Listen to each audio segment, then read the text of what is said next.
Je le disais tout à l'heure, une équipe de 65 membres dont la majorité revient au Front commun pour le Congo qui visiblement n'a pas eu la tâche facile pour se départager. Le quota de 42 portefeuilles ministériels lui réservé avec le seuil placé à 8 députés. La loi du plus fort a dominé le débat.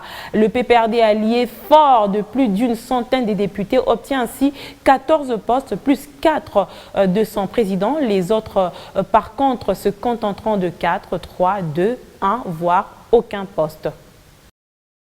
42 portefeuilles ministériels offerts au Front commun pour le Congo, un nombre éléphantesque qui résonne mal depuis son annonce et ne cesse de défrayer la chronique. Si la dotation paraît énorme au sein du FCC, la division pose aussi problème. Avec environ 200 regroupements politiques et plus de 330 députés, le gâteau devient trop petit à partager. Il faudrait avoir au moins 8 députés pour espérer obtenir au moins un ministère. C'est la loi du plus fort qui a toujours raison.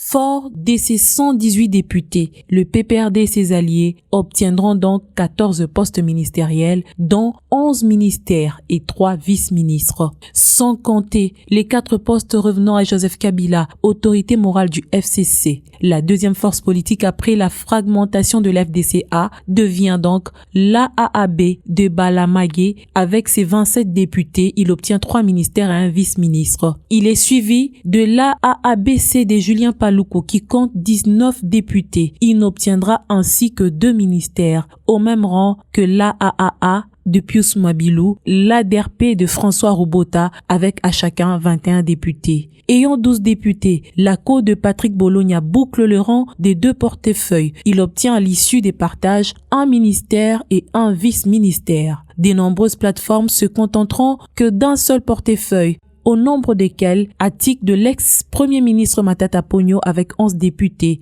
AAAC de Guy Mikulu 10 députés, Alliance de l'ancien ministre de Communication Lambert Mende, suivi de ADU de Thomas Louaka et Code de Jean-Lucien Boussa, chacun avec 8 députés. 4 regroupements devront se départager chacun un vice-ministère. Il s'agit de G18 de Makila et Rouberois, RIA de Michel Bongongo, APECO de Bruno Tshibala avec tous 3 députés chacun, ainsi que le PRP de Jeannette Kabila, qui ne compte qu'un seul député. La question de la dissidence de l'FDCA demeure encore pendante. Personne ne sait encore qui de l'aile Néné Koulou et Modeste Bahati obtiendra le quota réservé à cette plateforme. N'ayant obtenu aucun député national lors des élections du 30 décembre, le centre de Germain Kambinga, Nojek de Constant Moutamba et Fupa de Juliette Mougolé n'auront malheureusement aucun poste ministériel.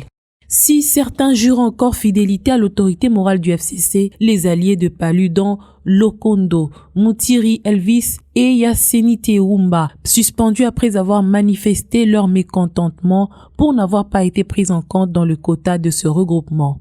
Parlera-t-on d'un début de frustration au sein de la méga plateforme à la veille de la sortie du gouvernement? En tout cas, l'avenir nous en dira plus.